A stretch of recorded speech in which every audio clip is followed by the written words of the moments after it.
Just turn my head.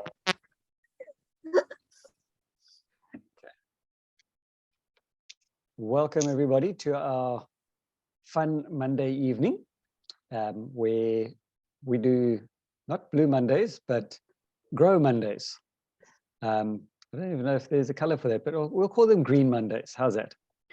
And I went back a little bit into history tonight, but it's a talk that still I find very interesting, and then I have to listen to it a few times. So we'll do the recording and you can listen to it again from time to time. Anybody ever heard of Earl Nightingale? Well, he's our guest artist tonight. So Good. let's do this. Let's do this.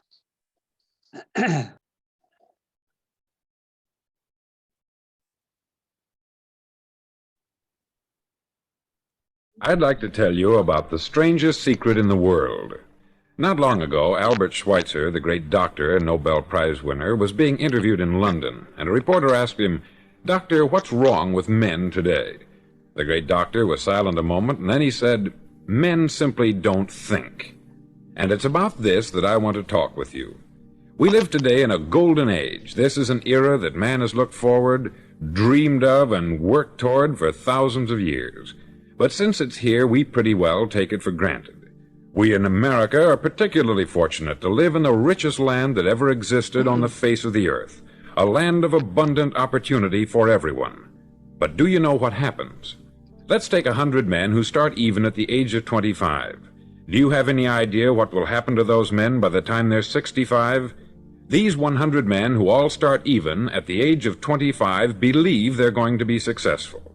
If you asked any one of these men if he wanted to be a success, he'd tell you that he did. And you'd notice that he was eager toward life, that there was a certain sparkle to his eye, an erectness to his carriage, and life seemed like a pretty interesting adventure to him. But by the time they're 65, 1 will be rich, 4 will be financially independent, 5 will still be working, 54 will be broke. Now think a moment. Out of the 100, only 5 make the grade. Why do so many fail? What has happened to the sparkle that was there when they were 25? What's become of the dreams, the hopes, the plans? And why is there such a large disparity between what these men intended to do and what they actually accomplished?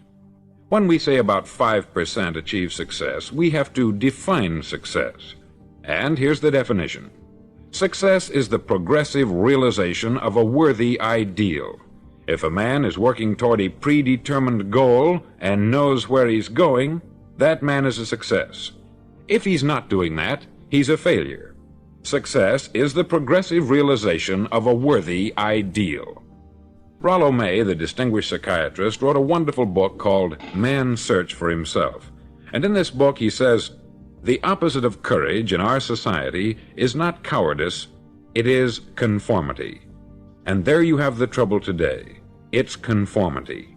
People acting like everyone else, without knowing why, without knowing where they're going. Now think of it.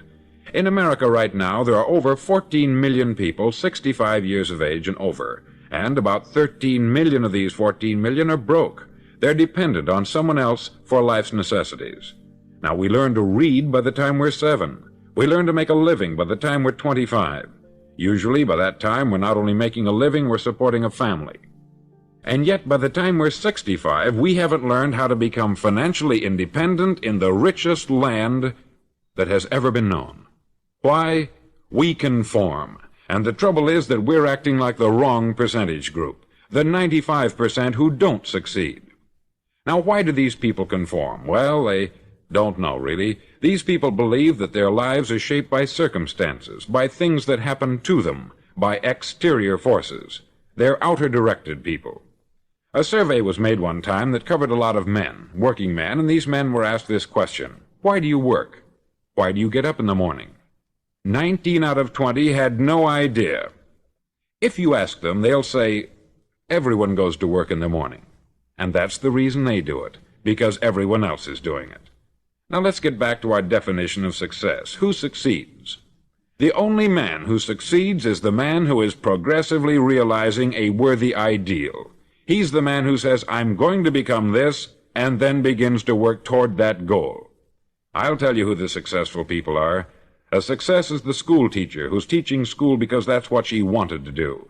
The success is the woman who's a wife and mother because she wanted to become a wife and mother and is doing a good job of it. The success is the man who runs the corner gas station because that's what he wanted to do. The success is the successful salesman who wants to become a top-notch salesman and grow and build with his organization. A success is anyone who is doing deliberately a predetermined job because that's what he decided to do deliberately. But only 1 out of 20 does that. That's why today there isn't really any competition, unless we make it for ourselves. Instead of competing, all we have to do is create.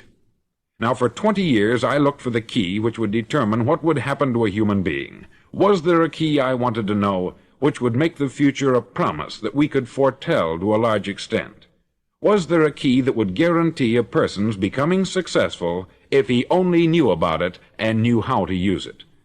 Well, there is such a key, and I've found it. Have you ever wondered why so many men work so hard and honestly without ever achieving anything in particular, and others don't seem to work hard and yet seem to get everything? They have the magic touch.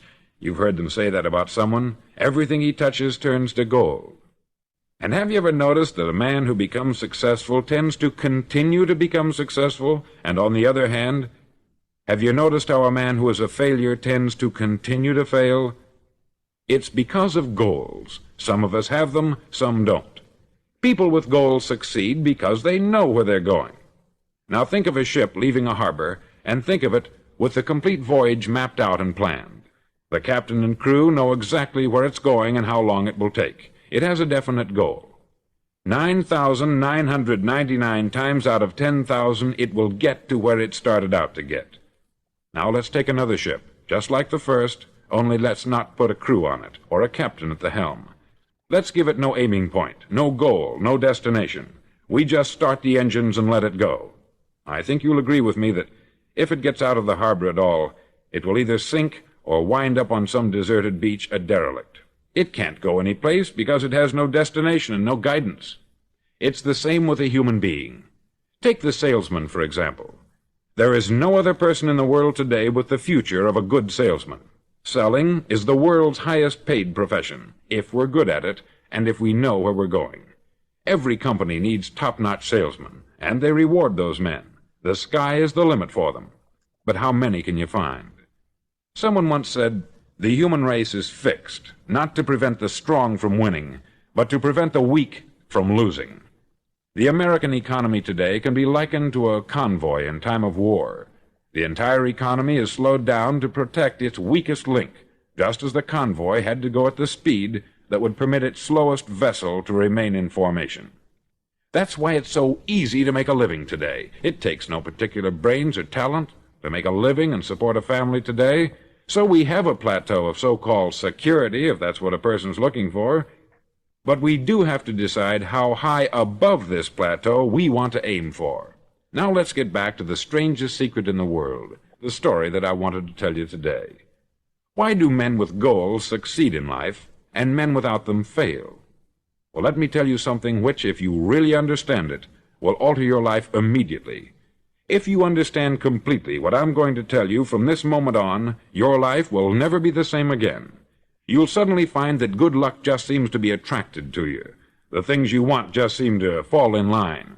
And from now on, you won't have the problems, the worries, the gnawing lump of anxiety that perhaps you've experienced before. Doubt, fear, well, they'll be things of the past. Here's the key to success, and the key to failure. We become what we think about. Now let me say that again. We become what we think about. Throughout all history, the great wise men and teachers, philosophers and prophets have disagreed with one another on many different things. It is only on this one point that they are in complete and unanimous agreement. Listen to what Marcus Aurelius, the great Roman emperor, said. He said, "A man's life is what his thoughts make of it." Disraeli said this, "Everything comes if a man will only wait. I have brought myself by long meditation to the conviction that a human being with a settled purpose must accomplish it, and that nothing can resist a will that will stake even existence for its fulfillment. Ralph Waldo Emerson said this, "A man is what he thinks about all day long." William James said, "The greatest discovery of my generation is that human beings can alter their lives by altering their attitudes of mind." And he also said, "We need only in cold blood act as if the thing in question were real, and it will become infallibly real by growing into such a connection with our life that it will become real. It will become so knit with habit and emotion that our interest in it will be those which characterize belief." He also said this, "If you only care enough for a result, you will almost certainly attain it. If you wish to be rich, you will be rich. If you wish to be learned, you will be learned. If you wish to be good, you will be good.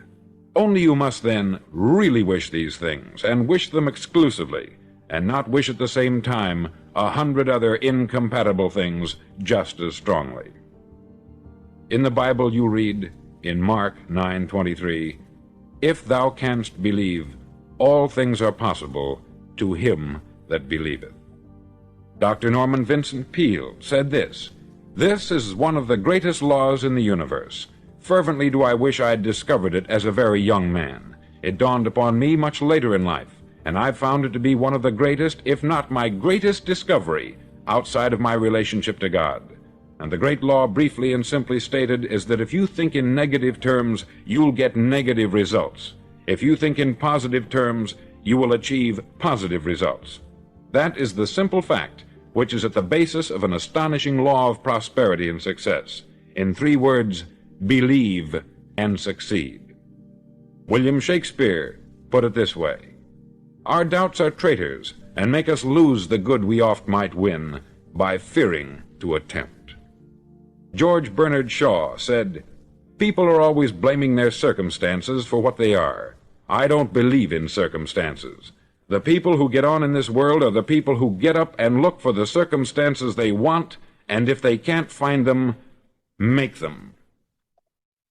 Well, it's pretty apparent, isn't it?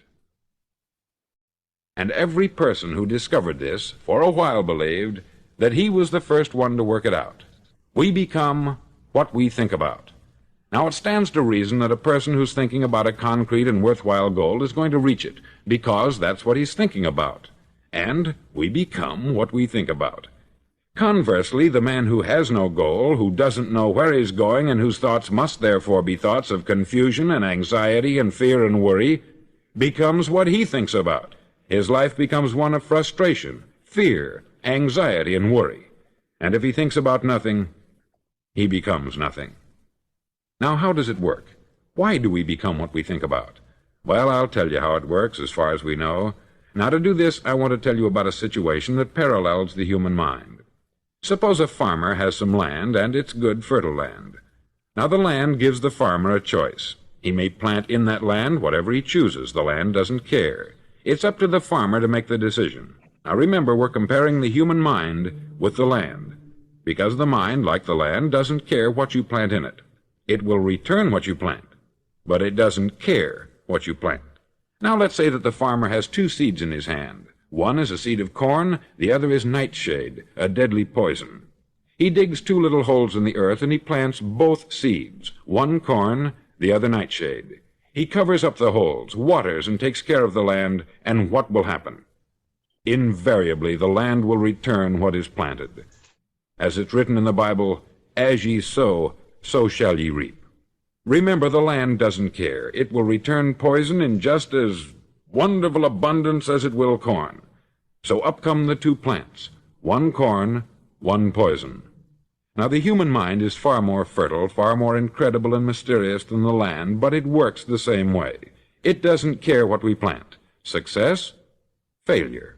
A concrete, worthwhile goal, or confusion, misunderstanding, fear, anxiety, and so on. But what we plant, it will return to us. You see, the human mind is the last great unexplored continent on the earth. It contains riches beyond our wildest dreams. It will return anything we want to plant. Now you might say, well, if that's true, why don't people use their minds more? Well, I think they've figured out an answer to that, too.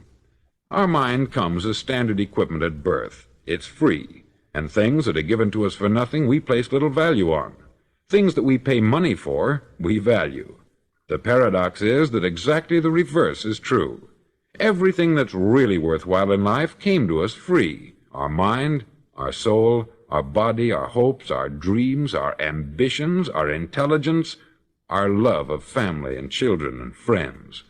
All these priceless possessions are free, but the things that cost us money are actually very cheap and can be replaced at any time. A good man can be completely wiped out and make another fortune. He can do that several times. Even if our home burns down, we can rebuild it, but the things we got for nothing, we can never replace. The human mind isn't used merely because we take it for granted. Familiarity breeds contempt. It can do any kind of job we assign to it, but generally speaking, we use it for little jobs instead of big important ones. Universities have proved that most of us are operating on about 10% of our abilities. Decide now. What is it you want? Plant your goal in your mind. It's the most important decision you'll ever make in your entire life. Do you want to be an outstanding salesman, a better worker at your particular job? Do you want to go places in your company, in your community? All you've got to do is plant that seed in your mind, care for it, work steadily toward your goal, and it will become a reality. It not only will, there's no way that it cannot. You see, that is a law, like the laws of Sir Isaac Newton, the laws of gravity. If you get on top of a building and jump off, you'll always go down. You'll never go up. And it's the same with all the other laws of nature. They always work. They're inflexible. Think about your goal in a relaxed, positive way. Picture yourself in your mind's eye as having already achieved this goal. See yourself doing the things you will be doing when you've reached your goal. Ours has been called the phenobarbital age, the age of ulcers and nervous breakdowns. At a time when medical research has raised us to a new plateau of good health and longevity, far too many of us worry ourselves into an early grave trying to cope with things in our own little personal ways, without learning a few great laws that will take care of everything for us. These things we bring on ourselves through our habitual way of thinking. Every one of us is the sum total of his own thoughts. He is where he is because that is exactly where he really wants to be, whether he'll admit that or not. Each of us must live off the fruit of his thoughts in the future, because what you think today and tomorrow, next month and next year, will mold your life and determine your future. You're guided by your mind. I remember one time I was driving through Arizona, and I saw one of those giant earth-moving machines roaring along the road at about 35 miles an hour with what looked like 20 tons of dirt in it, a tremendous, incredible machine, and there was a little man perched way up on top with the wheel in his hands guiding it. And as I drove along, I was struck by the similarity of that machine to the human mind. Just suppose you're sitting at the controls of such a vast source of energy. Are you going to sit back and fold your arms and let it run itself into a ditch? Or are you going to keep both hands firmly on the wheel and control and direct this power to a specific, worthwhile purpose? It's up to you. You're in the driver's seat. You see, the very law that gives us success is a two-edged sword. We must control our thinking. The same rule that can lead a man to a life of success, wealth, happiness, and all the things he's ever dreamed of for himself and his family, that very same law can lead him into the gutter. It's all in how he uses it, for good or for bad. This is the strangest secret in the world. Now, why do I say it's strange, and why do I call it a secret? Actually, it isn't a secret at all. It was first promulgated by some of the earliest wise men, and it appears again and again throughout the Bible. But very few people have learned it, understand it. That's why it's strange, and why, for some equally strange reason, it virtually remains a secret. I believe that you could go out and walk down the main street of your town and ask one man after another what the secret of success is, and you probably wouldn't run into one man in a month who could tell you. Now, this information is enormously valuable to us, if we really understand it and apply it. It's valuable to us not only for our own lives, but the lives of those around us, our family, employees, associates, and friends. Life should be an exciting adventure. It should never be a bore. A man should live fully, be alive. He should be glad to get out of bed in the morning. He should be doing a job he likes to do because he does it well. One time I heard Grove Patterson make a speech, the editor-in-chief of the Toledo Daily Blade, and as he concluded his speech, he said something that I've never forgotten. He said something like this: "My years in the newspaper business have convinced me of several things, among them that people are basically good, and that we came from someplace, and we're going someplace. So we should make our time here an exciting adventure. The architect of the universe didn't build a stairway leading nowhere.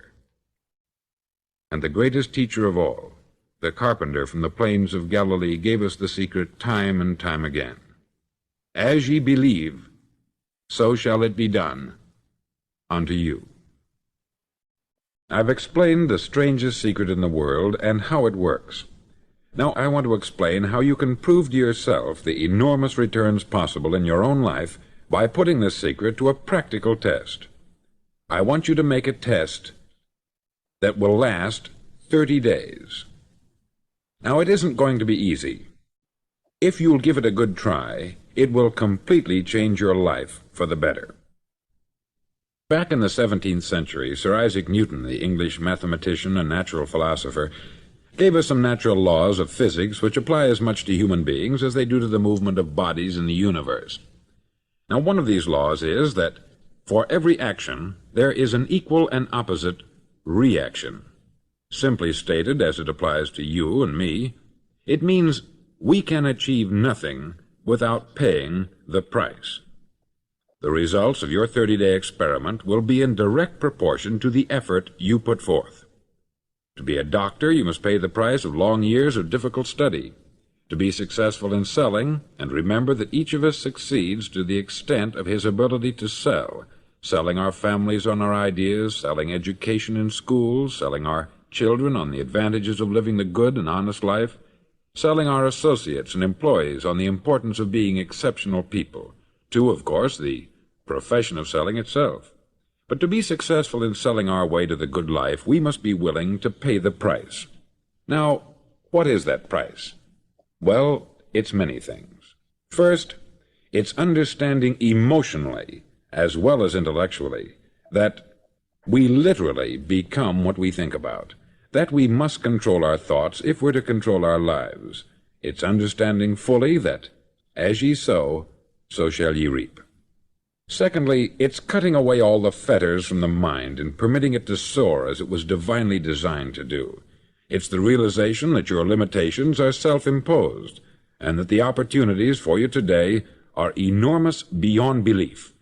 It's rising above narrow-minded pettiness and prejudice. Thirdly, to use all your courage to force yourself to think positively on your own problem, to set a definite and clearly defined goal for yourself, to let your marvelous mind think about your goal from all possible angles, to let your imagination speculate freely upon many different possible solutions, to refuse to believe there are any circumstances sufficiently strong to defeat you in the accomplishment of your purpose, to act promptly and decisively when your course is clear, and to keep constantly aware of the fact that you are, at this moment, standing in the middle of your own acre of diamonds, as Russell Conwell used to point out. Fourth, save at least 10% of what you earn. It's also remembering that no matter what your present job, it has enormous possibilities if you're willing to pay the price. Important points in the price each of us must pay to achieve the wonderful life that can be ours. It is, of course, worth any price. 1, you will become what you think about. 2, remember the word imagination. Let your mind soar. 3, courage. Concentrate on your goal every day. 4, save 10% of what you earn. And action. Ideas are worthless unless we act on them. Now I'll try to outline the 30-day test I want you to make. Now keep in mind that you have nothing to lose by making this test, and everything you could possibly want to gain. There are 2 things that may be said of everyone. each of us wants something, and each of us is afraid of something. I want you to write on a card what it is you want more than anything else. It may be more money. Perhaps you'd like to double your income or make a specific amount of money. It may be a beautiful home. It may be success at your job. It may be a particular position in life. It could be a more harmonious family. Each of us wants something. Write down on your card specifically what it is that you want. Make sure it's a single goal and clearly defined. You needn't show it to anyone, but carry it with you so that you can look at it several times a day. Think about it in a cheerful, relaxed, positive way each morning when you get up, and immediately you have something to work for, something to get out of bed for, something to live for. Look at it every chance you get during the day and just before going to bed at night. As you look at it, remember that you must become what you think about, and since you're thinking about your goal, you realize that soon it will be yours. In fact, it's yours really the moment you write it down and begin to think about it. Look at the abundance all around you as you go about your daily business. You have as much right to this abundance as any other living creature. It's yours for the asking. Now we come to the difficult part. Difficult because it means the formation of what is probably a brand new habit, and new habits are not easily formed. Once formed, however, it'll follow you for the rest of your life. Stop thinking about what it is you fear. Each time a fearful or negative thought comes into your consciousness, replace it with a mental picture of your positive and worthwhile goal. There will come times when you will feel like giving up. It's easier for a human being to think negatively than positively. That's why only 5% is successful. You must begin now to place yourself in that group. For 30 days, you must take control of your mind. It will think only about what you permit it to think. Each day for this 30-day test, do more than you have to do. In addition to maintaining a cheerful, positive outlook, give of yourself more than you've ever done before. Do this knowing that your returns in life must be in direct proportion to what you give. The moment you decide on a goal to work toward, you're immediately a successful person. You're then in that rare and successful category of people who know where they're going. Out of every 100 people, you belong to the top 5. Don't concern yourself too much with how you're going to achieve your goal. Leave that completely to a power greater than yourself. All you have to do is know where you're going. The answers will come to you of their own accord. Remember these words from the Sermon on the Mount, and remember them well. Keep them constantly before you this month of your test. Ask, and it shall be given you. Seek, and ye shall find. Knock, and it shall be opened unto you. For every one that asketh receiveth, and he that seeketh findeth, and to him that knocketh it shall be opened. It's as marvelous and as simple as that. In fact, it's so simple that in our seemingly complicated world it's difficult for an adult to understand that all he needs is a purpose and faith. For 30 days, do your best. If you're a salesman, go at it as you've never done before, not in hectic fashion, but with the calm, cheerful assurance that time well spent will give you the abundance in return you deserve and want. No matter what your job, do it as you've never done it before for 30 days. And if you've kept your goal before you every day, you'll wonder and marvel at this new life you've found. Dorothea Brand, outstanding editor and writer, discovered it for herself and tells about it in her fine book, Wake Up and Live. Her entire philosophy is reduced to the words, act as though it were impossible to fail. She made her own test with sincerity and faith, and her entire life was changed to one of overwhelming success. Now you make your test for 30 full days. Don't start your test until you've made up your mind to stick with it. You see, by being persistent, you're demonstrating faith. Persistence is simply another word for faith. If you didn't have faith, you would never persist. If you should fail during your first 30 days, by that I mean suddenly find yourself overwhelmed by negative thoughts, you've got to start over again from that point and go 30 more days. Gradually, your new habit will form, until you find yourself one of that wonderful minority to whom virtually nothing is impossible. Don't forget the card. It's vitally important as you begin this new way of living. On one side of the card, write your goal, whatever it may be. On the other side, write the words we've quoted from the Sermon on the Mount. Ask, and it shall be given you. Seek, and ye shall find. Knock, and it shall be opened unto you. Nothing great was ever accomplished without inspiration. See that during these crucial first 30 days, your own inspiration is kept at a peak. Above all, don't worry. Worry brings fear, and fear is crippling. The only thing that can cause you to worry during your test is trying to do it all yourself. Know that all you have to do is hold your goal before you. Everything else will take care of itself. Remember also to keep calm and cheerful. Don't let petty things annoy you and get you off course. Now, since making this test is difficult, some may say, well, why should I bother? Well, look at the alternative. No one wants to be a failure. No one really wants to be a mediocre individual. No one wants a life constantly filled with worry, fear, and frustration. Therefore, remember that you must reap that which you sow. If you sow negative thoughts, your life will be filled with negative things. If you sow positive thoughts, your life will be cheerful, successful, and positive. Now, gradually, you will have a tendency to forget what you've heard on this record.